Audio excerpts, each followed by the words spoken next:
Hey everybody, welcome to Goots' Wrestling Pod. I'm your host Ray Goots. Today we're talking Starrcade 92 with Andrew Lee. Bro, how you doing, bro? Yo, I'm doing good.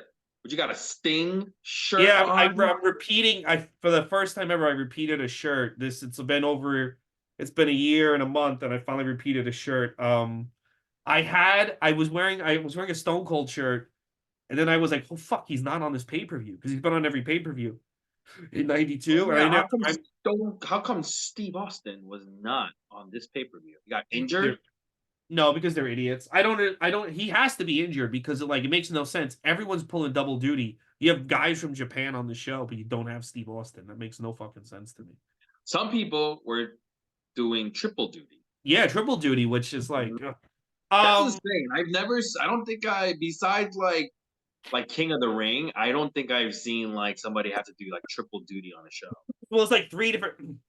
The thing about it is, there's almost like three different storylines that they're involved in. Like, Sting and Vader are in the Battle Bowl. Then they have a one-on-one match, and then they're back in a fucking battle royal. Like, it's like Can you imagine if they got paid like for the price of like one match? I would they be probably did. They furious. probably did. You I would have been furious. I would have been like, are you fucking kidding me? Like you had me wrestle fucking 3 times and you're gonna pay me like once? Well, fuck And yourself. they're hard hitting, especially for Vader. It's hard hitting matches. Yeah, yeah. And I would be like, okay, if you're a newbie, like you're on the indie scene and you're getting paid once to wrestle like 2, 3 times in one night, I get it. You gotta pay your dues, right? But this is like the second biggest promotion in America, and you're on like pay-per-view. If you I can't get guarantee you, paid three to three times worth if you're doing 3 matches, then you're working for a fucking cheap buck, I which guarantee you, Bill Watts probably did something. You should be grateful you get to be in WCW. yeah. Damn it, I'm gonna fucking reward you with stories about how I ran a successful mid-south wrestling promotion. Mid-Atlantic or where the fuck I was. Before we continue, I want to address a comment that we got on the Starcade 84. We have millions of fans, and Oh yeah, yeah. I was communicating with this gentleman. He's a nice guy. oh, you did. You went back and forth with him. Oh yeah, yeah, yeah. I It didn't was see cool. it. Okay. Well, anyway, cool. Anyway, he said something like, "Why are you guys reviewing Starcade 84 if you hate this era so much?" We're going in chronological order. Every pay-per-view, all right? Listen, there's some eras I can't stand. We're gonna watch the shows. Like 93, I think is a shitty year. We're gonna go through the shows. It's not about our personal taste, it's about marching through these times and seeing what holds up and what doesn't. And sometimes there's big surprises like Luger being such a good wrestler. And Yeah, sometimes there's little surprises like fucking WCW being unwatchable in 1992. yeah. So, And we're not biased because remember, like we just did SummerSlam 1992, and I said skip the whole show except for the last match. yeah. The whole show is terrible except for the last match, and like I don't think there's a bias. We're just really calling it as it is, entertainment wise, and It's great to have rose-colored glasses. And a lot of times the complaints some of the old people like Jim Cornette do, like when he tries to compare AEW to old wrestling, is he expects you to have rose-colored glasses about how great, when he was in NWA, how great it was. But when you actually watch it, you see a lot of the same problems that AEW and WWE have today are in yeah, the NWA and WWF back then. So it's great, like when you have to actually sit and watch this shit, when you have to sit and watch 4 hours of Starcade 86, a lot of like serious problems pop up. Like it's great to yeah, look, wrestling's great if you're just watching like a 20-second highlight clip of Nikita Koloff clotheslining someone, but sit and watch all his pay-per-view matches. It's a whole different thing. yeah. I was actually just mentioning to my friend today about like because I was talking about how yeah we're watching these old pay per views, and I started listing off the people that I were like, oh, these guys were really underrated. But then we got to the overrated people, and I was like, one of the overrated people was Nikita Koloff. He's not terrible. Don't get me wrong. He's not terrible, but He's not Goldberg. he is like the way they fucking portray him Mhm. nowadays. It's like he was so fucking. I'm like, he wasn't really that good. He was Yeah. mid card at best with Mhm. this terrible fucking Russian accent and everything. But you know who was the worst, the most overrated person that I've experienced so far watching this? Who's that? It's Abdullah the Butcher. Oh yeah, yeah. God, that sack of shit. It's like he Second. makes me like hate wrestling. When I Mhm. watch him, I actually think like watching him wrestle. So far, every fucking piece of thing he's been in was terrible. Like I Yeah, can't think of every single fucking thing he's involved in is fucking terrible. It made me like really hate wrestling fans and how stupid they could be to actually be scared as fucking this fucking guy. Like, how could yeah. you be scared of this fat, slow fuck? You know, like because he has Dude, a fork. well, the magazines did really good PR for him by making him look. No, the thing about it is like when people sit and they have these arguments, like I heard Conrad Thompson arguing. I think brought this up a few weeks ago that Goldberg was way worse than Nikita Koloff. Nikita Koloff was so much better, and it's like you're basing that Mm, on your childhood memories of yeah, Nikita Koloff. If you actually watch a Nikita Koloff match and then you go watch a Bill Goldberg match, you'll see that Goldberg was better and probably could have been way better if he had people in his corner that were like looking out for him. But I think a lot of the reason why his growth got stunted was a lot of the big time guys like Nash and stuff got jealous of him, and they gave him the wrong lessons and how to carry himself. well, I wonder if Conrad meant like because Goldberg had a lot of short matches. You got No, to he give meant that Nikita Koloff. Nikita Koloff is a better worker. Yeah, but that's what I'm trying to say. Nikita Koloff, to be fair, he Mhm. worked way longer matches than Goldberg did, right? Can Yeah. you imagine if Nikita did the same short like matches that Goldberg did? Maybe we would view him differently. Well, no, I'll say this: if Goldberg started in 83, 84, whatever, and then got the opportunities in the match links that Nikita Koloff did, I think he would have grown a lot with under that tutelage. He would have taken to it more than Nikita Koloff. Nikita Koloff is not good at anything. Goldberg, like the reason why Goldberg um pops off in 97 is he does a lot of things that nobody taught him that he just does. And it's like he just has an aura. He knows how to carry himself. And you can't teach a lot of that shit. And Nikita Koloff doesn't have any of it, you know? You think Nikita Koloff would have retired Bret Hart by injuring him? I no, but I also think if Nikita Koloff showed up in 97, I don't think he's gonna get the who the fuck is that? Like Goldberg willed his push. It was like very organic. Like when you watch those early matches, he's just the guy that they like are like they have on the show.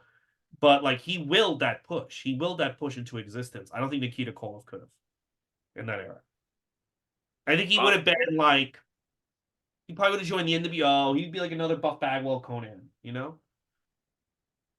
yeah, I mean, like I said, when I watch Nikita Koloff, I'm like, he's like mid card at best. You know, Yeah. like I don't see main event out of this guy. I think it's a mistake putting this guy in. You know. Yeah. Speaking of mistakes, Starrcade 92. I like this better than Starrcade 91. I will say Yeah, that. I was gonna say, you know what? This wasn't that bad, actually, dude. This It wasn't. wasn't it wasn't that bad. They kept the Battlebowl matches short, which was better. Yeah, I didn't want to kill myself at the end of this, so that's a No. good sign. You know, that's a good sign. So Yeah. No, and Starcade, yeah, because when they say Battle Bowl, you're just like, oh my god, I have this and then like the yeah. matches When they are so when you first call it Battlebowl, you get all these images in your head of these like we're gonna have so many fucking tag team matches, and there and they're were, gonna go but they forever. weren't as bad as the last one. I don't know No, why. because they went fast, because it would make sense like for a lot of these matches to go fast. Yeah, yeah. So Starcade, the ultimate challenge of skill, luck, and survival. Only one man can survive. Takes place on December 28th, 1992 at the Omni in Atlanta, Georgia. 8,000 people, man. It's not bad. You can see The empty seats intro, at some points. Well, yeah. I'm sorry? You can see empty seats at some points. Yeah, I mean, I don't think I think the Omni definitely held more than eight, could have Yeah, held more yeah. than 8,000. And you know, like back then, they didn't do like the tapering like they do nowadays, you know? Yeah. They just let it be Um, empty. yeah, they just let it be empty, yeah. So the intro graphics, they tell us it's a 10th anniversary of Starcade, which it is. Man, we just did fucking 10 years of fucking Starcade, man. We covered And 10 Starcades. What was your favorite Starcade? um, yeah, I'll be honest, Joe, I can't even fucking tell any of these apart, really. I like 85 is my favorite. What was 85? Sting? I mean, Magnum TA versus Tully Blanchard, and then the Rock and Roll Express versus the Andersons, all steel cage matches. Those two matches were really good. And 87 is also a good one. 87 is Ronnie Garvin versus Ric Flair. wow. I watch all these and it's like they all blur in together. They don't stand out. None of these Starrcade They stand don't out. do. You could say this about WWE. Like 9 is a shitty WrestleMania, but you never forget it because of the aesthetics make it stand out. Mm-hmm. Like you remember see a clip from 9, you're like, oh shit, that's 9. Yeah, this is gonna sound terrible, but I'm just telling you guys the truth. The WCW NWA pay-per-views that stand out to me, there's only two. Okay. Starrcade 83 and the Bunkhouse Brawl or something. Bunkhouse Stampede. Because they're both so fucking terrible. Yeah. Like Starrcade 83 is probably one of the worst fucking shows I've ever seen. It's fucking terrible. And it's terrible. Bleeding from the fucking first match all the way to the last match. You have fucking that terrible, terrible Abdul the Butcher versus fucking that's one of the Carlos worst. Colon. That should have gotten their wrestling licenses revoked. Those two from that. They should have got their lives revoked. The Bunkhouse Stampede, how fucking terrible that is. How I was so angry at the end of it. That's what stands out to me. That's not good sign, but that's how. If you go to a restaurant and if it's a food or the experience is so bad you remember it vividly, that's what it's like. Yeah, that's my Starrcade. That's kind of my Starrcade. It's just that like you hear everything about Starrcade, and this was WrestleMania before WrestleMania. Then you sit and watch these shows, and it's like they didn't do anything to ever make it feel special. The only reason why it was special was it got there first. Yeah, exactly. I think that's what it is, and it's not good. This one was better though. This one is the, what did we say? This is the 10th Starrcade, and I was pleasantly surprised. They tell us that it's going to feature not only the Battlebowl, but there's going to be 5 title matches, including a King of Cable match. I was like, ooh, King of Cable. Jim Ross and Jesse Ventura on commentary, and they throw to Eric Bischoff, who just right off the bat, it gives us a special report that Rick Rude, he suffered a herniated disc, and he is going to be replaced by Dr. Death Steve Williams to challenge the greatest baby face in the history of wrestling, Dr. Death Steve Williams, of course. He's like Bill Watts is like go-to. Bill Watts is DF sweetheart. He's Bill Watts DF sweetheart. Yeah. Jim Ross is too. He's Jim Ross's too. Yeah. Yeah. He's just like this go-to guy. But anyway, Dr. Death is gonna be facing Ron Simmons.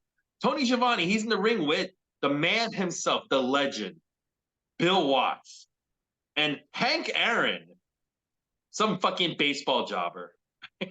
Hey, here's the Hank Aaron is the reason why he gets fired. Hank Aaron's the actual real legend in that ring. Yeah, Hank Aaron gets him fired down the road. Yeah, I can totally. Yeah, Hank Aaron watched this fucking pay-per-view and he was like, "Wait, this no, because left because of you? No, Get the because fuck out of here. I want him fired." You know why he got fired, right? Yeah, because he says the N-word. No, that's not all. He also said, if you own a business and you don't want to serve black people, you should have that right. Yeah. He's a raging racist. Yeah, and Hank Aaron read that and he was like, why the fuck is this guy working at the same company as me? Because Hank Aaron was an executive at Turner Sport. I don't blame Hank Aaron for that. You were like, shit, yeah, you're right. Yeah, I don't blame Hank Aaron for that. I think he was right. But then Hank Aaron also, he found out the rules that WCW had, and he was like, these fucking rules make no sense. Get this guy. Yeah, that's the other reason. Hank Aaron was like, off the top rope. Give me a fucking break. Why aren't you gonna have men on the fucking outside? Dude, this is stupid. Oh man, he kicked him out. Anyway, Bill Watts talks about how if you win Battlebowl, you get a ring, like the Super Bowl ring. And they call out Sting and they give him Sting 1 because Sting won the Battlebowl from last year. And Hank Aaron's basically just out there just to give Sting this fucking ring. Yeah. It was kind of all right. I hated this idea of this fucking ring. I just fucking hated it. And is this where Tony Khan got that stupid diamond ring gimmick? Probably, unless there's also a ring in Japan that we don't know about that they used to hand out. Probably.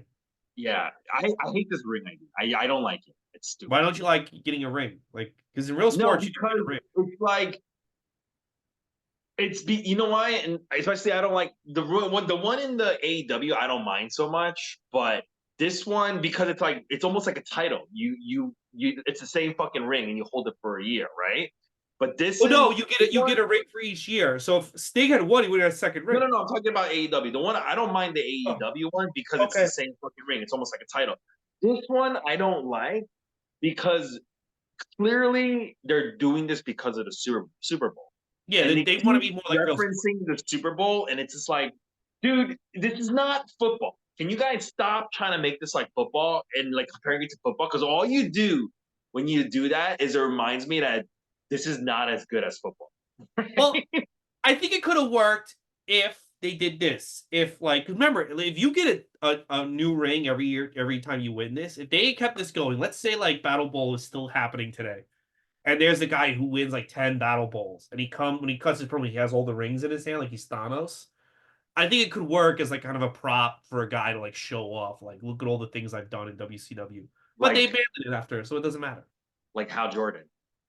Yeah, like Hal Jordan, yeah, or Thanos with the Infinity Stones. Like, I look at just, all my dude, power. that was so, when I was a kid and I read that. I still remember where I read it.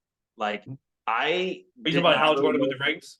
Yeah, I did not really know anything about Green Lantern, but we were taking a plane ride to I think Korea. I was like 15, and Mm. they were like, "You need a book." So I was like, "Can I just pick out like this graphic novel?" And I was like, "Can I just read this one?" They were like, "Yeah, sure." And I read it on the plane, and I knew Green Lantern was a good guy, and I didn't Yeah, know that in that story he turns evil, and I was just like blown away about how good that was. So good, yeah.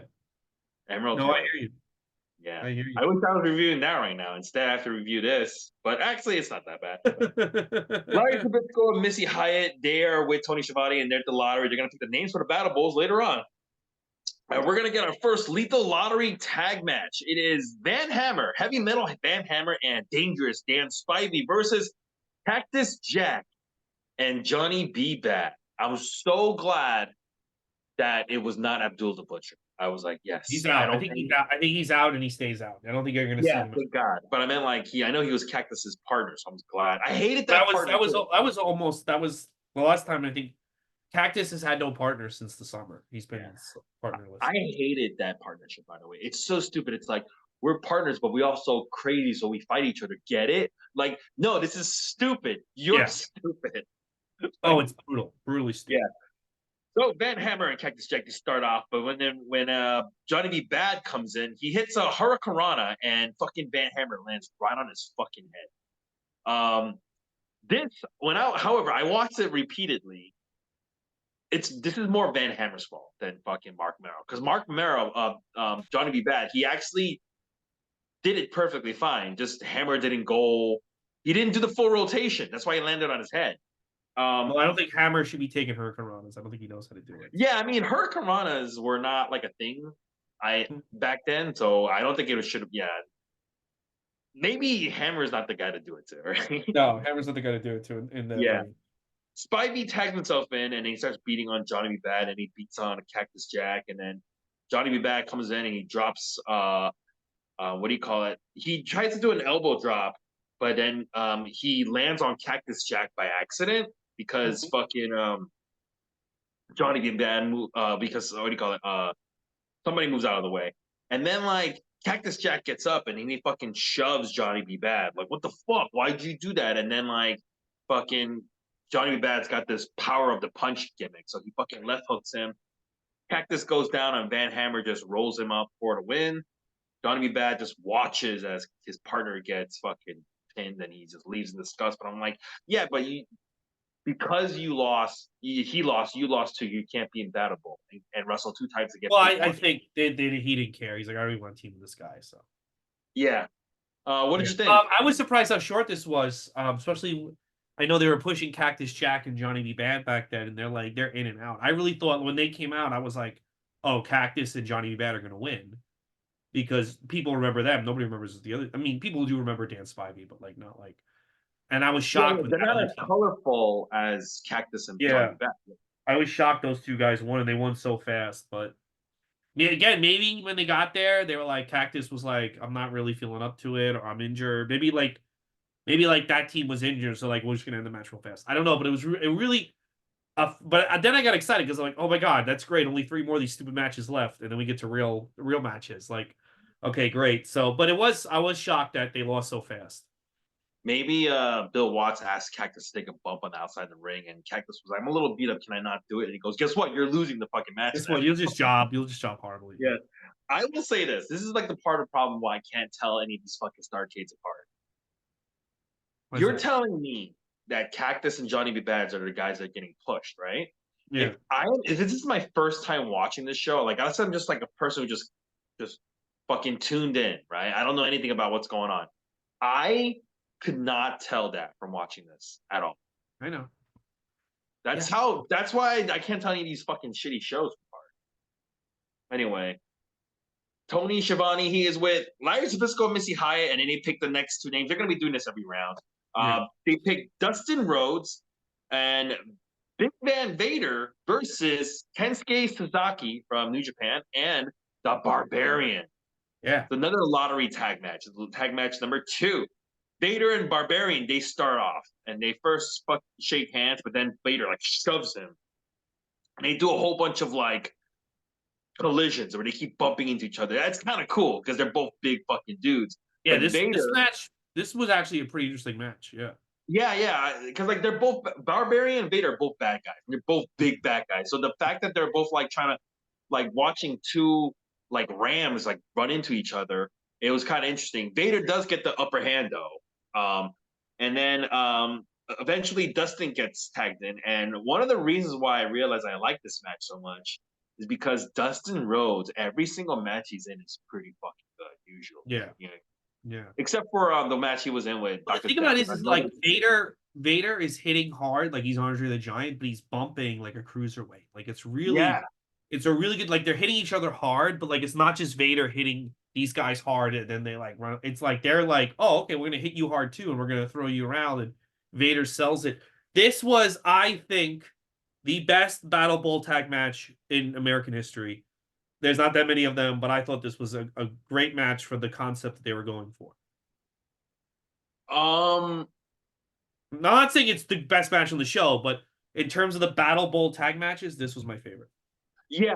Okay, I'll agree with you with that, and I know what you mean because the concept of the Battle Bowl lottery tags is that you never know who's gonna have to be partners, Yeah. kind of situation. And this, you're right. This is absolutely a great example of that because you've got Dustin Rhodes, who's like the real good guy.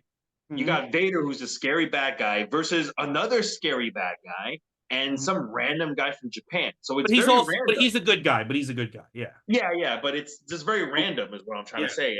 And not only is it random, like they're telling some stories in this match. Like, those two big scary guys are like, all right, let's just see who's stronger because we want to see who's stronger and other stuff like that. Well, Dustin gets in and he hits some really good double team moves, and then he faces off against Kensuke Sasaki, which is also pretty decent. Vader splash attacks Sasuke, which gets a big pop, and then Vader, when he does that, he fucking busts up Kensuke Sasaki's lip, so he's bleeding. Because Vader is very snug. All his So hits, he they look is. good, but I think it looks good because he really hits you, probably. He's hitting you as hard as he fucking can. He doesn't give a Yeah, shit. he hits you as hard as he fucking can. Yeah. Barbarian. One part I didn't like is that we kind of have like the same fucking kind of finish as the match we just saw, in that Barbarian accidentally hits his own tag team partner, Kensuke Sasaki, and then Dustin Rhodes rolls him up for the win. We just saw this in the previous match, and I was like, this is not a critique on the talent. It's a Yeah. critique on the fucking booking. Because that's what this is. This is the bookings. It's fucking Bill Watts. You can't fucking just book a different finish back to back fucking matches, you goddamn idiot. Yeah. Um, the best part was afterwards they raised their hand to the winner, and Vader and Dustin raised their hand, and then fucking Vader just fucking beating the shit out of Dustin Rhodes out of nowhere. People kind of get shocked, but then they have to remember, oh yeah, this guy's a bad guy. Him and And also Charlie beat on him. they have to be in the battle royal later, and they're gonna be enemies. So it's like, well, I might as well. I like Vader because Vader's smart. He's like, I'm gonna work with you because I know you're gonna get the job done, but then I'm gonna fuck you up. Like I'm not gonna turn on you now because we need to win. You Yeah, know? Yeah. Jim Ross and Jesse Ventura, they do discuss this like after the match, like, why did that happen? Why did they do that? And then they were like, one of them goes like, it was probably, I think it was Jesse. He goes, it was probably Harley. Harley Race is a genius, and he said he probably told Vader we're gonna beat him up afterwards so we can soften him up for Battle Bowl. And I thought that was Jr. and Jesse Ventura. I noticed in this show they gelled a little better, but Well, I'll tell you what I thought they did. Jesse no longer on this show, no longer goes Jim Ross there. Like he in other words, like they're talking on their own tracks, but they overlap. So like Jim Ross is doing his thing and Jesse's doing his thing. And also Jesse is no longer yelling. I think he understood I can't yell at this guy like I did with Vince and Gorilla because mhm. he's not. So now Jesse is like more sports based. It's the less WWE based. Yeah, I had to look this up because it was bothering me for so long. I just looked it up, Mhm. and I wanted to know why they had such bad chemistry. And to his credit, Jim Ross takes full responsibility for it, and he Yeah. gave his reasoning. He said Jesse Ventura came in and was getting paid way more money than he was for essentially the same job, right? Yeah, that's true. And Jim Ross was very jealous of it. And because of that, he held it against Jesse Ventura. And he knows now that that was really childish of him, right? Mhm. But it was pretty cool listening to him actually admit that, right? And Yeah. I saw a video of Jesse Ventura being told that, and he was like, he's absolutely right, and he was like, I'm surprised that he admitted to that. That shows what kind of a character he is, you know. And I Yeah. was like, yeah, it's true. So, anyways, getting back to match number two, what did you think about this match? Well, actually, we know you like it. Yeah, I liked it. It was the best Battle Bowl match. I liked, and I actually really thought Barbarian stepped it up. Like they were hard hitting, Barbarian and Vader, and I liked it. I enjoyed it quite a bit. Yeah, this is a good match.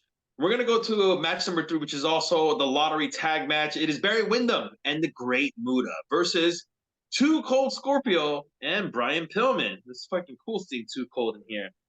Yeah, yeah, he's gonna be here for a little bit. I think Too Cold Scorpio is someone who should get in the WWF Hall of Fame. I think he will eventually. Yeah, I think he kind of deserves it. You know, it's bullshit fucking Hall of Fame, but I think it's like nice for him to get some kind of money, you know, from hmm all that. Because he's one of those guys who's really good. I don't think he got a lot of money out of wrestling, you know?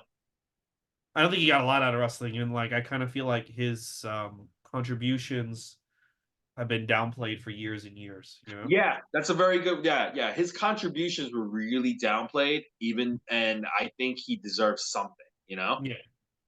So anyway, Two Cold Scorpio and Barry Windham, they start off. And then when Muda comes in with Brian Pillman, man, these two guys had such great chemistry together that it was giving like Jesse Ventura a boner. He was like, oh, he was digging it, man. It was good.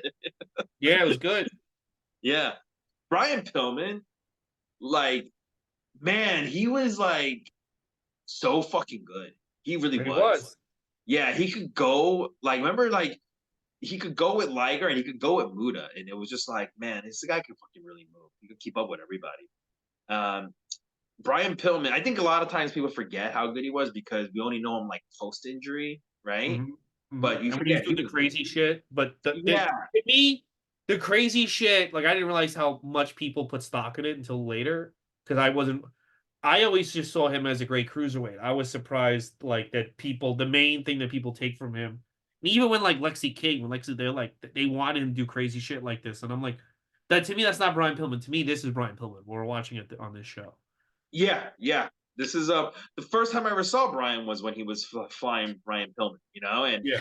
I couldn't believe how much he changed. And while I liked it, it wasn't like really like my favorite part about it. This Yeah. was right.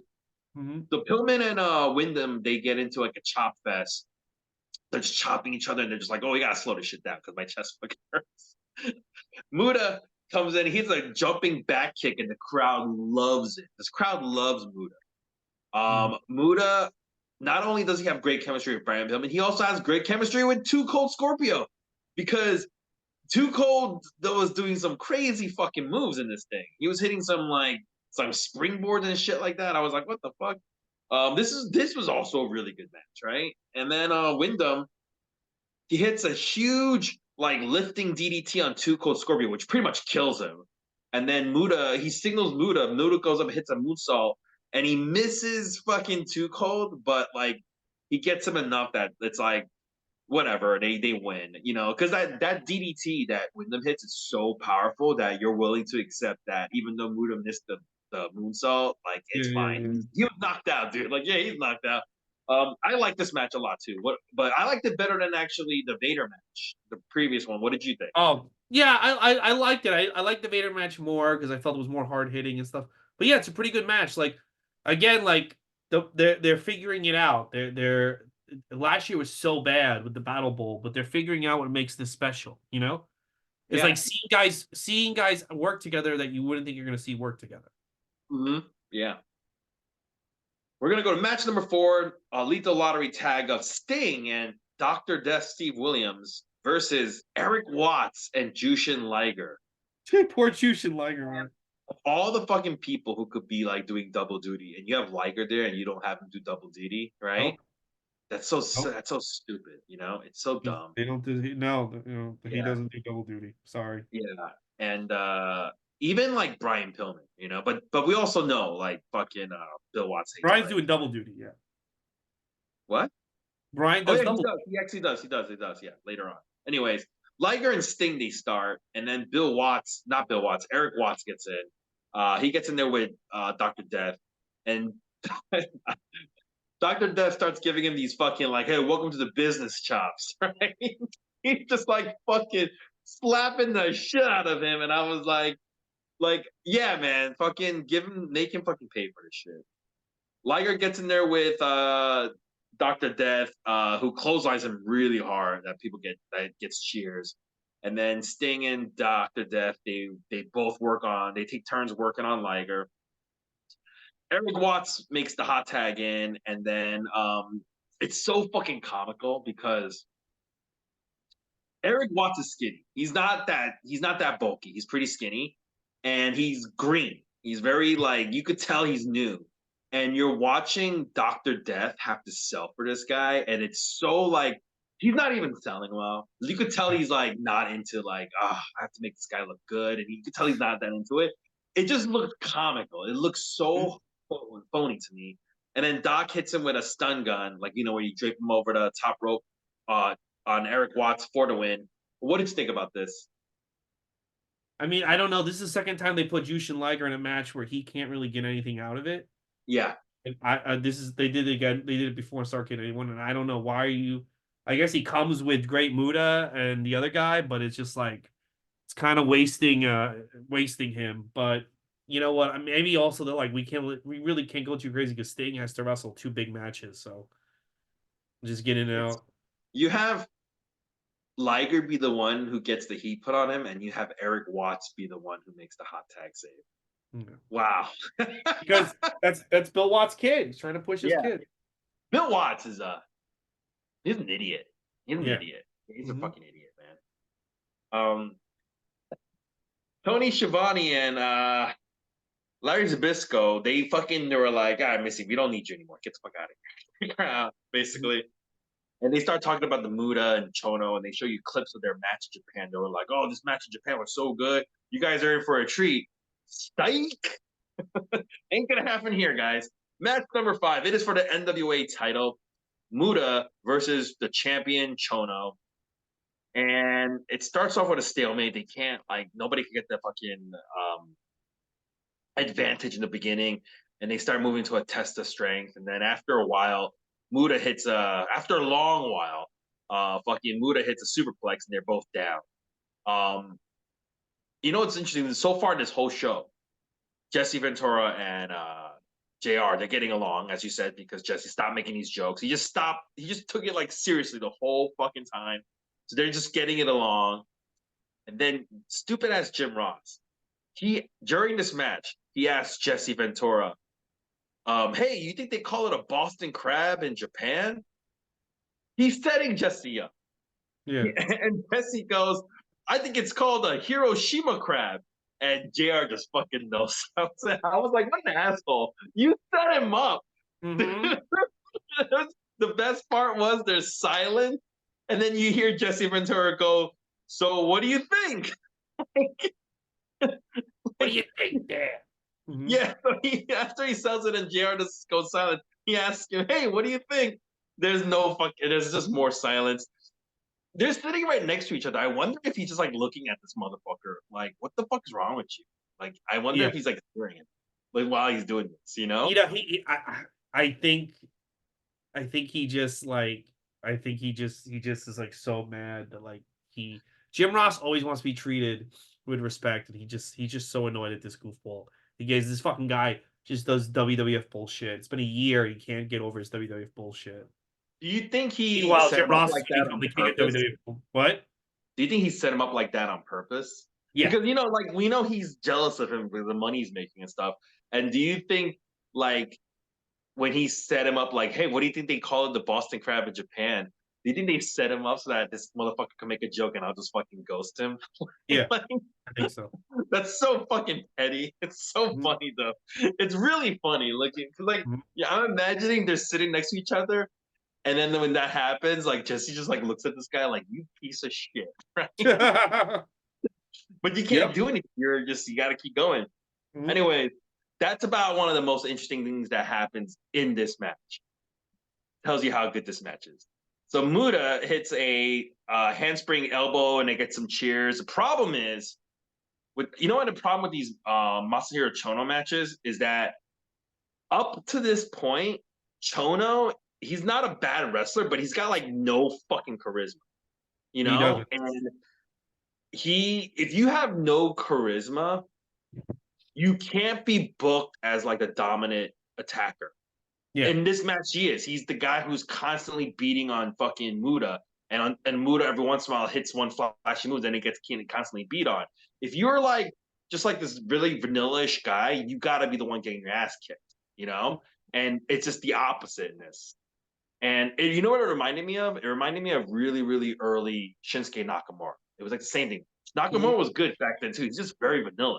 And it wasn't until he started getting like this character that you're like, all the pieces come together, which Chono's gonna get later on, but not here. Anyways, he hits the STF for the win, which gets zero reaction from the crowd. Yeah. Your thoughts? I thought this match was boring. There's no story. You're essentially like I just felt like again, a lot of the booking on this show felt like it's booking for like the dirt sheet fans, but how many were there back then? So it's like I'm sure if you're a New Japan like historian, you're like, oh my god, on this Starrcade, look at all these guys, and you believe they had this match, but it's just like this is for the NWA title, and it's two guys, and it's just not. And people were loving Muda earlier. It's just that this guy's style it doesn't really fit America. Chono. They should have had Muda been the dominant guy, just attacking. There was the crowds behind him. They should have, but I guess if they did that, they were like, how would Muda fucking lose at the end, right? But I don't know. They gotta make Chono look strong. I mean, he's the guy they're going with. So Yeah, I know, which was a mistake. He's so vanilla. But anyway, let's move right along. Jim Ross and Jesse Ventura, they start talking about Rick Rude and how, hey, you know what? Like they're gonna have a tournament to determine who's gonna face it for the US title. And they were like, he's injured. If he's not ready by January 23rd, they're gonna strip him of the belt.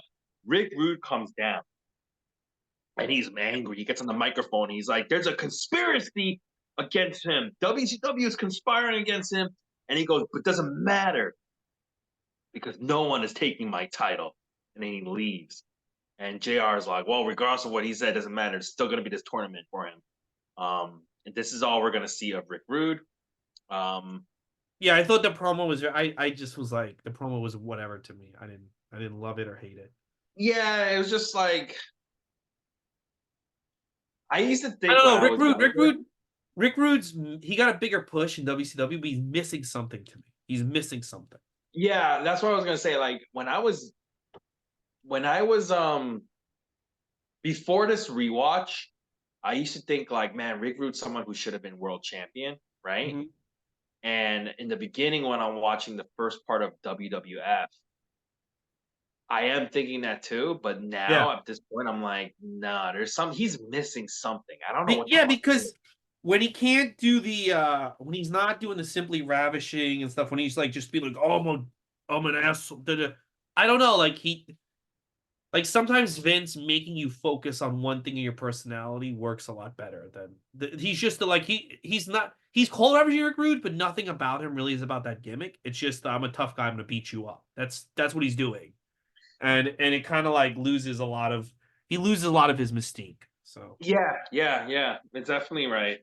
The thing about like this is what's gonna happen with people when they go to like TNA, they lose their mystique, well, and I think even AEW when they go yeah, from no, you're right. Look the at fucking character Edge. to Edge went there and he lost his mystique 100%. Keith Lee lost his mystique. even I feel like Moxley lost a little something. I mean, just this thing. Yeah, I'm just a wrestler now. It's like okay, good. yeah. The only one who's actually, in my opinion, crossed over and has actually elevated himself is actually Swerve. Yeah, Everybody else, you're either stagnant, staying the same in kind of like position, or I think they need to get rid of Nana. who? Prince Nana with Swerve. That needs to go. Maybe, yeah, maybe they will. Who knows? Maybe they will. Because Maybe he'll go with Lee Moriarty. I mean, I just Lee Moriarty needs it. I just that dancing shit, like it's so over the top goofy, and Swerve has such an aura now that it takes away, and it's like you're catering to like the goofy weird. Like that dance is like it's for like the goofy weird outline fans. It's not if this guy now is going to be the guy, that has to go because he's walking out like he's Stone Cold Steve Austin. Imagine Stone Cold Steve Yeah, Austin and some guys doing that dance next to him. yeah, exactly. No, you're right. And I think, you know, something about that promotion, you come there, you lose your mystique, and it's happening in WCW because I noticed that with Jake Roberts too. You know, Yes. Oh, luckily that was Jake, bad. The Jake Roberts he yeah, walked out. luckily Jake was smart enough to get the fuck out of there as soon as possible. You know, but I'm Mhm. noticing that I noticed that with him. I'm noticing that with Rick Rude, and it's just something about this place. It just sucks the mystique right off of you, and that's how it is with Rick Rude. Yeah. Let's go to match number 6. It is for a WCW World Title. That's right. World Title is match number 6. It is Dr. Death Steve Williams versus the champion Ron Simmons. Man, Ron Simmons, man, he is not doing well as a champion. Like he has not main evented a single Well, one of these. but the problem too with him as champion is look, it's kind of an out of nowhere. Even when I was a kid, it's an out of nowhere. Ron Simmons is the champ. Ron Simmons is the champ. But then it's all about how you present him. It's like the fact that he's in the middle of the card wrestling fucking the Barbarian and Steve Williams. He's not in the main event. Sting's in the main event. It tells you, and WWF did this too. When WWF first put the belt on CM Punk in 2008, he wasn't in the main event. Undertaker's in the main event, right? It sends a message to you that you're not really supposed. Even though this guy got the belt, it's more to like shock you. But don't take this seriously. When he loses the belt, he'll go back down the card. And that's what happened. And it's like, you want me to take this guy seriously? Look, I love the Sting Vader match, but it should have been Vader Ron Simmons on this pay-per-view. And the main event. That's your world title. Why is it being presented? Why is the King of Cable more prestigious than the fucking world title? No, you're right. That's a very good. That you're right. You're Yeah. absolutely right. Yeah. Anyways, these are two big guys, Dr. Death and Ron Simmons. So when they start off, they do their match power for power as they start. So they start doing these football tackles. Let's start doing these football tackles and these shoulder blocks. And crowd's kind of into it. Ron Simmons, he fucking cheats though, and he fucking catches Doc in a clothesline. But other than that, it's a really slow start. Ron focuses This on. was a rough match. This was not a good match. Yeah, it wasn't that good. It was like Ron Simmons, he's focusing on Dr. Death's left shoulder, and then when Dr. Death starts getting control, he works on Ron Simmons' right leg. And you know what's the problem with Dr. Death's matches? Because I'm finding all his matches are not that good. And what a Mhm. problem is his name is Dr. Death, and he's a big fucking guy, and he does these like big hits. So he should be having matches like the Steiner brothers, just fucking Yeah. throwing people and shit. But he tries to do these like technical stuff where he just works on a body part and he gets people in like long fucking holds. And it's like, why are you doing this? Your name is Dr. Death. It's not fucking like Because Zack that Sabre name Jr. doesn't mean anything. They just gave him the name, and it doesn't really mean the guy like didn't have any gimmick. He was just the guy, you know. Yeah, but it's like if you're a big dude like that and they keep talking about your football background and you do have these hard hits, that's how you should be fucking wrestling. Not this like subpar submission stuff. It's like subpar. It's not even good submission stuff. Yeah. Anyway, Dr. Death, he just picks up. There's this one point. I'll give you case in point. There's a point in this match where this is not even the beginning of the match. This is midway. So these guys are already now getting tired, right? Because they've been wrestling. He like picks up Ron Simmons like just on its own. Like Ron Simmons doesn't like help him. He assists him. He just picks up Ron Simmons, who's not a fucking small guy. And that just shows you how strong Dr. Death is. This should have been his wrestling style the whole time. He's just picking people up and throwing them, but he's too stupid. Anyways, he just beats on Ron most of this match. This is not a problem with Ron Simmons. Ron Simmons, the world champion, he should not have just been getting his ass kicked most of the time. He should just be like kicking people's ass. Because they're not taking him seriously. They're just waiting to get the belt off him. They're not Yeah. the company itself isn't taking this guy seriously. So Dr. Death starts shoulder blocking Ron's right leg, and then Ron Simmons fires back with a spine buster, and then he hits a 3-point stance on his own. Doesn't sell his fucking leg injury anymore, and then they fight outside. They fight near a really small child, and I was like, why did somebody bring a fucking child? Like we're talking like toddler, like maybe like 2 years old. Maybe he loves it. Being ringside, I was like, I couldn't believe. Why would you bring a fucking kid to this thing? I mean, these people are probably all by trash, so come on. Yeah. Anyway, they both get counted out. And I was like, you know what I was thinking about? Not only was I thinking, who brings a fucking small child like to a wrestling show, but I'm also thinking, who books a fucking count out like this? And you know what? It was Bill Watts. Bill Watts, he is responsible for both those fucking. He brought the child and he fucking booked this horrendous match. Dude, this match was so like, don't worry, none of this matters. And of course, like Rick Rude, I mean, Rick Rude bailing on this match happened so last second. He's still in the graphics, right? And then the fact that like they like Bill Watts thinks an acceptable substitute is Dr. Death. Like, really? Like that's your idea, like Dr. Death? It just shows like these are his ideas. It's arrogance. It's a complete like you're devaluing the title. It's not fair to Ron Simmons to make him wrestle this loser. I hated this match. And then that's stupid. They go like, ladies and gentlemen, the referee, you think the match is gonna pick up and restart and have a definite finish. So like, it's not a count out, it's a DQ. Oh, let me get into that. Okay. But after this match, after they get counted out, Death comes back into the ring and he starts attacking Ron Simmons some more. And then he does this thing where he climbs into the top rope and he does a knee strike on Ron Simmons from the top rope. The refs reverse it, and he gives Ron Simmons the win by DQ because Dr. Death came off the top rope. Jim Ross says so on commentary as well. So keep that in mind, okay? Top rope is a DQ, okay? Yeah. And we haven't been seeing any top rope fucking moves since. I mean, up to this point. Just keep that in mind, everybody, okay? Yeah. All right. So anyways, we have Larry Zbyszko and Tony Schiavone. They show a clip of Jesse Ventura. He's in an orange pirate shirt for some reason, and he's interviewing Ricky Steamboat and Shane Douglas. And when Barry Windham comes in, he attacks them both with a chair. And then they show you the return of like Ricky Steamboat and Shane Douglas attacking Barry Windham and Brian Pillman and all fighting. And this is going to set up our next match, our 7th match for the unified tag titles. Barry Windham and Brian Pillman versus the champions Ricky Steamboat and Shane Douglas.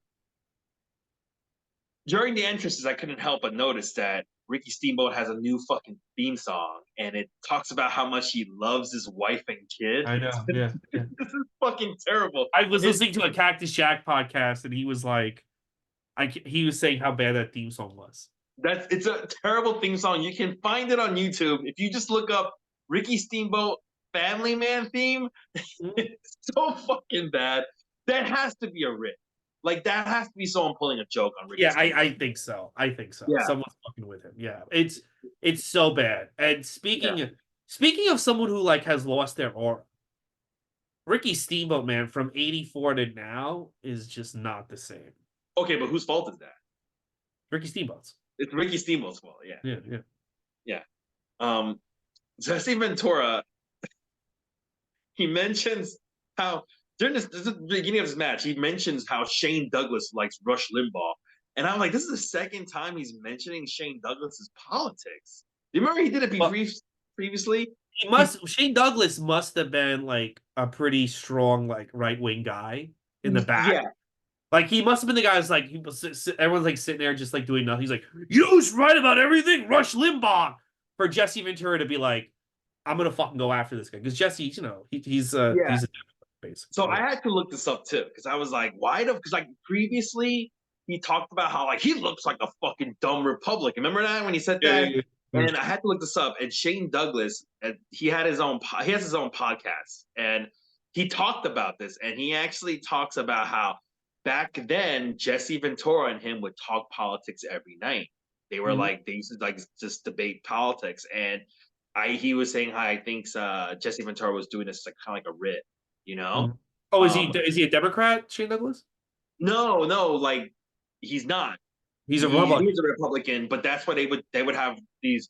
But I think it was like they would have these like discussions, but they were not like vicious discussions. They were just Yeah. like Well, they like talking. nowadays he'd be seen as like that. If you like nowadays, if like fucking I don't know, Cody Rhodes walked out and the announcer screamed, "This guy loves fucking Bill O'Reilly," to a lot of the audience, that would make Cody Rhodes like a disgusting Oh heel. yeah, absolutely. Yeah, yeah. But Shane talks very fondly about Jesse Ventura. He actually talks very so like in the podcast he did. So to me, it seemed like these guys probably love talking politics So he's outside, sneaking that in. Yeah, and he's just like ribbing him. Yeah, he's just kind of just ribbing him on the show, which I thought was kind of nice. So speaking of Shane Douglas, he's going to start this match with Brian Pillman, and they have some really good quick exchanges.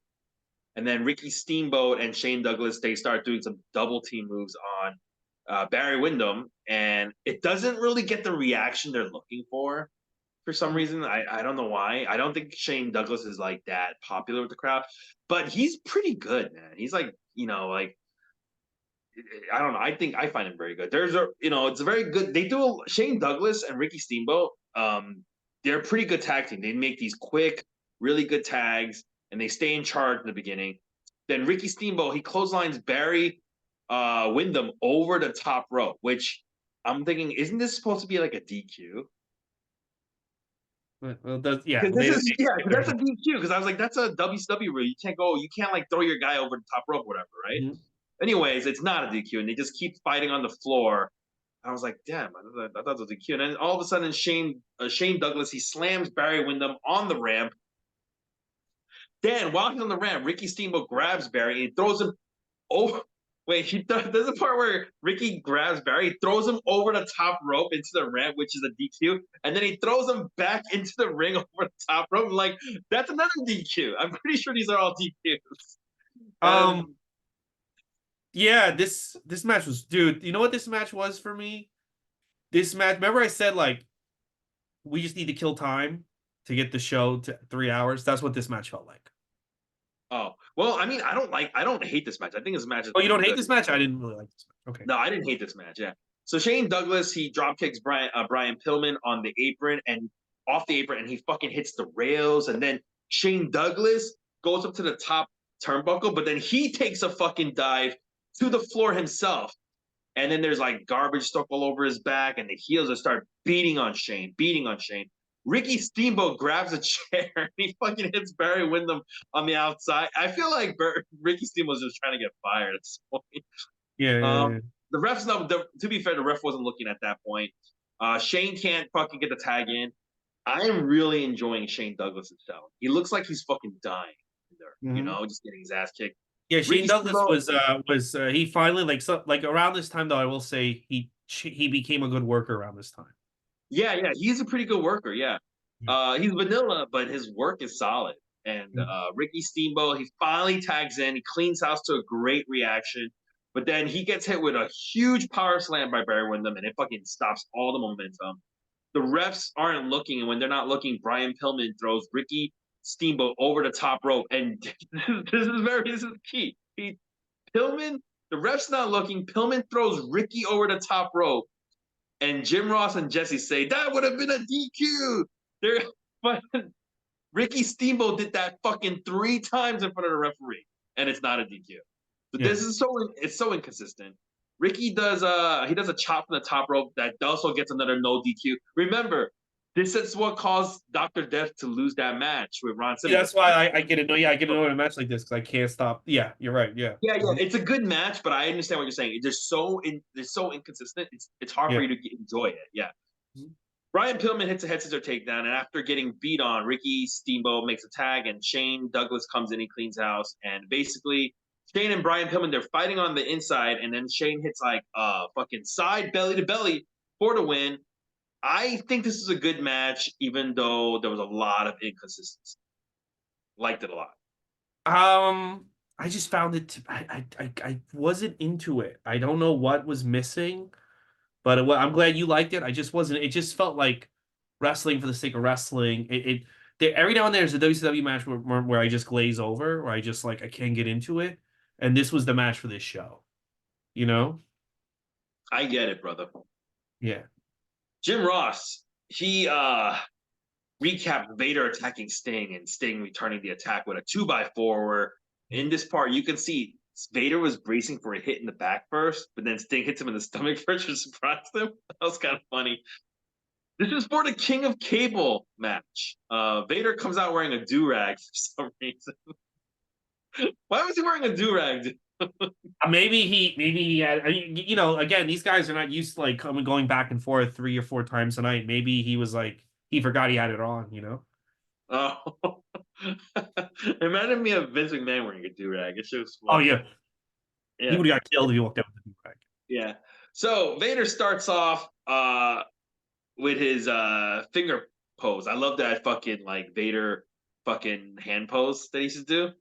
Does it Mhm. here, starts off with it, and then Sting starts punching Vader, and Vader just shrugs it off and he goes, "No pain!" And then he slams fucking Sting down, and then Vader starts manhandling Sting. This is how Dr. Death should be wrestling. Just fucking manhandling people. Sting starts knocking Vader down and with some like really heavy kicks and a German suplex, and then they both go over the fucking top rope in a clothesline, and it fucking phases Vader so much that he fucking takes off his mask and he's just like, "Oh, the fuck!" And then like while he's trying to converse with Harley Race's manager, Sting crossbodies both of them from the top. The crowd is going crazy for every fucking moment of this because it, like you mentioned, Vader sells so fucking good. Yeah, He not just gives about that. It's not just about him beating the shit out of somebody. yeah, he gives as much as he gets, Yeah, like if he's gonna fucking hit you hard, he expects you to hit him and he will fucking sell the shit for you, like it was really good. Made Sting look really strong. And Sting hits like a suplex off the second buckle, which I thought was crazy. Vader's just a big fat fuck, and he could fucking do that. I was like, wow, that's pretty impressive. He has a deathlock on, but Vader finally gets to the ropes.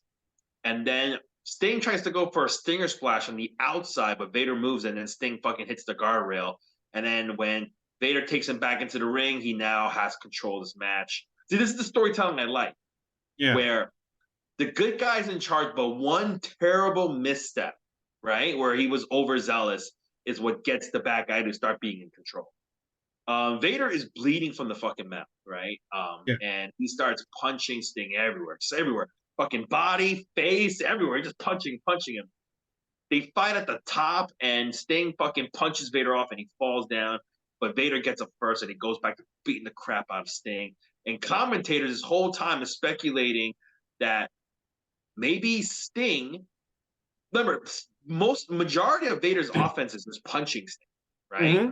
And the commentators keep speculating. I wonder if Sting's trying to get Vader to punch himself out, like Rocky, like Yeah, Rocky. They keep mentioning this, and here's the thing: this is exactly the story they're telling because the last set of Vader's punches they start looking weaker, right? And he's just slower. And Jesse Ventura starts calling out, "Look, he looks weaker. His punches look weaker." And then now, when he's at his weakest, Sting just starts coming back with the punches of his own. He hits a Samoan drop, hits a top rope splash, no DQ once again. Harley Race distracts Sting, but then Vader takes one more last advantage and he fucking choke slams him and splashes him. And then Vader is this time it's Vader's turn to be overzealous. And he goes up for a fucking top rope splash from the fucking for the third time. And when he does, Sting catches him in a fucking power slam for the win. They show you a replay, which I wish they didn't, because you could clearly see Vader's right shoulder up. Mhm. But it doesn't matter. This is fantastic. Jesse Ventura gets in the ring, he talks to Sting, congratulations, gives him the fucking King of Cable trophy. And Sting's fucking tired, and he's like, "Oh, I got another fucking match." Right? I like this match. It was very good. I love this match. This was great. Vader is probably Sting's best opponent. Yes, I agree. They had incredible chemistry together. You know what I was thinking watching this? AEW needs a Vader, and I don't know if Tony Khan. I don't know if there's a Vader out there. Maybe Tony, if Tony was smart, he could build a Vader. You know who would have been probably like you know who they probably should have signed and turned into their Vader? Bronson Reed. Like they need a Vader. They need a. Yeah. I don't, man. I don't know. I don't. I'm wondering who could be a Vader, but like AEW would benefit so much from because the I thing about agree with Vader. you. They need a Vader, but I don't think Bronson could have filled that role because Bronson's too much of a. I don't know. Think about him. I just don't feel like he's Well, that guy. the thing about maybe they could have turned. It's too late with Keith Lee, but maybe Keith Lee could have been their Vader. The thing No. about Vader is that he makes these guys look tougher. Like it doesn't look stupid. That Sting or Dustin Rhodes or whoever the other the Barbarians beating him up. It makes them look. He does it in a way where it makes it look believable. Like it was stupid. Evil Uno was beating up John Moxley. It looked fucking stupid because it's like Evil Uno's an idiot most of the time. And same thing when he has like fucking what's his name? Lee Johnson beat him up, Moxley. But this like elevates Sting. It doesn't make Vader look weak. And this was a great match. My problem with this show and this match though is that this should have been the main event. And I think it takes away a lot of the drama of this match that these two have to go right back out and do this stupid battle royal. Yeah, I agree. I Mm. think this was a fantastic match. I think people should watch Vader versus Sting, and I agree with you. I think people talk about how Sting's greatest opponent was like Ric Flair. I disagree. I think it's Vader. It's Vader. They Yeah. remind me of like comic book arch enemies. You know, Yeah. they're just like the complete opposites. I feel like these two will be fighting for the rest of their lives. You know, and I agree. I agree. Yeah, yeah, they should have been. They yeah, never and should it's have let like him go. even their names, Sting, and the other guy's Vader. They just sound like comic book fucking names. You know, one's in Yeah. face paint, one's in fucking mask, and yeah, I agree. I think both ECW and AEW, I'm sorry, AEW and WWF both need a Vader type of guy. You know, but neither, if you think about it, neither have a guy like that. Yeah. You I know, and like I guess it could be Braun. Braun could become the Vader. I don't know. It's Braun tough. Strowman could. Braun Strowman Not, could. not Yeah. Braun Strowman. Braun Baker. Braun Baker. Um. Yeah, Braun I was like, Strowman. I think it's you need like a. I hate to say it like this, but you need like a big fat guy. Like the best. Strowman could have been their Vader, but Oh, Strowman 100% could have been. Yeah. they booked him into just nonsense. Yeah. Yeah. Man, He got I don't think there's anybody who could fill a Vader role. There's just dude, nobody like. Strowman got ruined by the Roman title reign. He never when he lost the belt to Roman, he never recovered. Yeah. So great. You should go out of your way. Somebody said that the trilogy that Sting and Vader have, which is the Great American Bash, this show, and the next show, Super Bowl 3, one of the best trilogies in wrestling.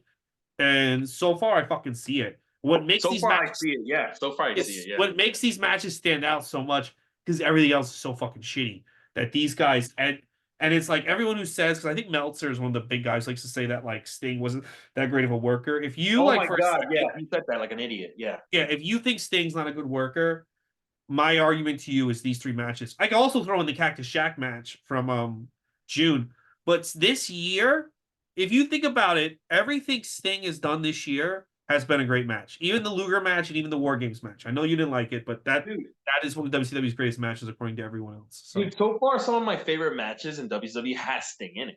yeah, Remember that Sting and Lex Luger versus Steiner Brothers? That was so that was fucking good. fantastic. That was Yeah, fantastic. like Even everything Sting. that I'm like, You know what I rewatched the other night because I've been putting on my WWF Blu-rays to go to sleep. Sting and Flair at the Great American Bash 90.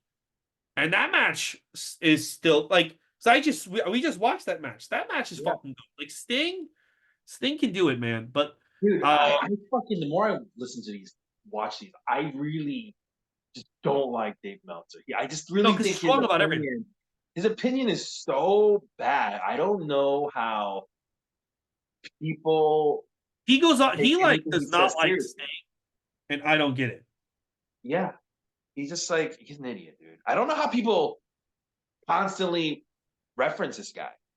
You know, I just don't get it. I just don't get it. Anyways, But watch. you know what I will say? I will say this. Shit, I had something to say. Fuck, I forgot. I Sting. had something to say. Let's think. Oh, this is the other problem. So they do a big. So and this leads into the. They do a big sell. Like if Sting wins the next match, that's like a triple crown almost. You know what I mean? That's a big deal. And then when he gets eliminated, they don't sell that as like this shocking or crushing loss. They just like, oh, I guess Sting got eliminated. Yeah, And it's like, I kind of feel like you're setting it up so like I don't know, like either if Sting wasn't gonna win, it should have been treated as a big deal, and it's not. It's really weird. They kind of take away from everything in the next match. yeah. So before the match, Tony Schiavone and Larry Zbyszko, they're talking about the Battle Bowl, so that's the last match, and they're Mhm. talking about the making of this ring. And Tony Schiavone's I had a chance to talk to Paul Harney, who was in the first Super Bowl. He got the first Super Bowl ring. He's talking to this guy about football and Vince Lombardi, and I'm like, this is exactly why this ring is so fucking stupid. Like, this Mhm. is why. Like, this is exactly why. It's like trying to make it like you're trying to go like, you see, guys, the Starrcade is just like the Super Bowl, and like wrestling is just like football, and Bill Watts is just like Vince Lombardi. It's like it's so fucking bad. I just hate this comparison, man. It's so stupid. Anyway, we're gonna go to our final match, Battle Bowl. The participants are Dan Spivey, Dustin Rhodes, Great Muta, Barry Windham, Doctor Death, Van Hammer, Vader, and Sting. Vader attacks Sting right away at the ramp, and it's remember this is like a over the top rope. It's a battle royal, like basically. Yeah. It's the only way to win. They show us like a three-way split screen. It's too distracting, and thank God they take it away. They don't show it again. Thank God. Nothing happens for a very long time, and then Doctor Death eliminates Van Hammer first, which I think everybody knew he was going to get eliminated first. Yeah. Dustin hits a bulldog on Barry Windham on the ramp. Then Dan Spivey gets dumped out second by Sting. He gets dumped onto the ramp, and the ref say, "Yeah, that's out." Vader and Sting, they both get eliminated when Vader launches himself on Sting, and they fucking just both turn over the ropes. As you mentioned, it's not a big deal. It's just like, No, oh, they're the, next. these two had this killer match. Sting won this fucking King of Cable trophy. And then these two are like wrestling, and they're not even like it's not even treated as a big deal. These guys are still wrestling. And the reason Yeah, why I they have would have been like, these guys just want to kill each other. Like they don't yeah. even care about winning. No, They just they want to just kill each ignore other. it. They just Yeah, ignore. It's almost like everything those guys just didn't matter. Can you imagine like Shawn Michaels and Undertaker after WrestleMania 25 have to go like in a battle royal that doesn't count? yeah, Um, and here's the other thing. I love like no one knew if the ramp counted as getting thrown out of the ring.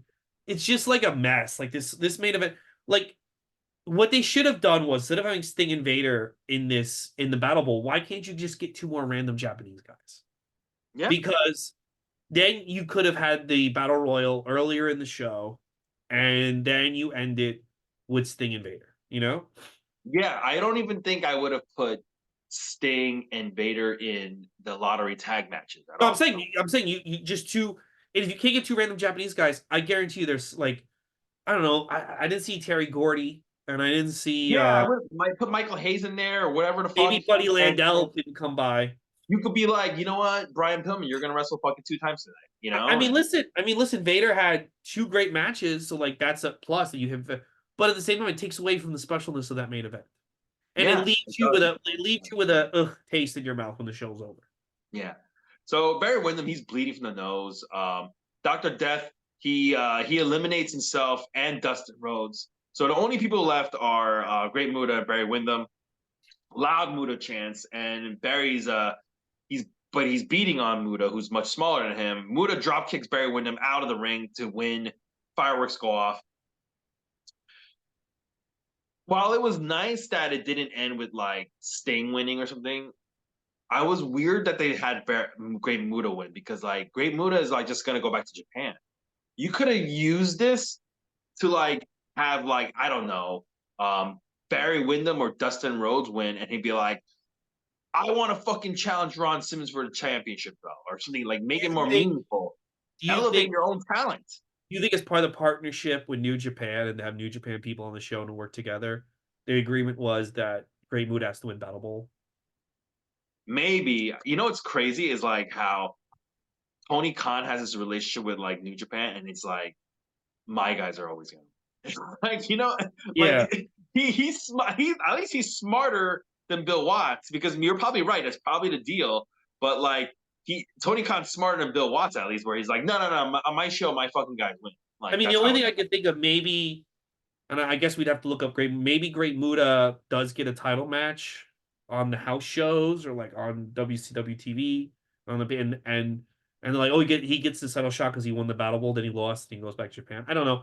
Yeah, it's weird. It leaves like a because Great Muta, like I don't know, he lost that title match, but then he wins this. It's like a lot of mixed messages, a lot of like it was a weird. It ended the show on a very weird note. Yeah. Yeah, While it's not like an overall bad show, I would say this is actually one of the better WCW shows, right? yeah, it's a great show Because if you're a fan of Vader. Yeah, yeah, it's just like typical WCW leaving you like just annoyed. like a lackluster finish. They Yeah, always end their shows in a lackluster way. I don't know why they do it. They just do. they just they don't know how to. Again, it's the territory thing is like you want people to keep coming, but there really wasn't even a good hook to like if that like there's not even a good hook to like I have to watch the TV show on whenever on Saturday. You know what I mean? Like I Yeah, have to watch a WCW Saturday night. Like oh my god, what's gonna happen next? There was I'm no actually gonna think. Yeah, what's the hook? Where's the hook? There is no hook. yeah hooks. Well, Hook wasn't born yet. That's why. Yeah. There's no hook in this at all. It's fucking terrible. So let's go over the next 4 weeks. Next week, Royal Rumble 90. We're done with 92. Overall, what do you think of the year 92? This is the last year where WWF only has 4 major shows.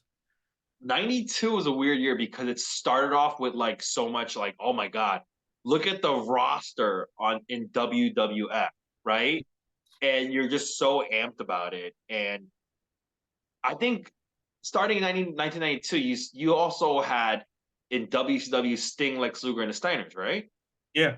Yeah. So Now at the end of the year, Luger and the Steiners are gone. yeah, and you're like, well, like these are the four pillars that you build the young pillars you build WCW with. Now that Flair is not there and everything, He right? chased them away. Yeah. But yeah, it's just like both companies kind of started off strong and ended like lacklusterish. Yeah, That's how I.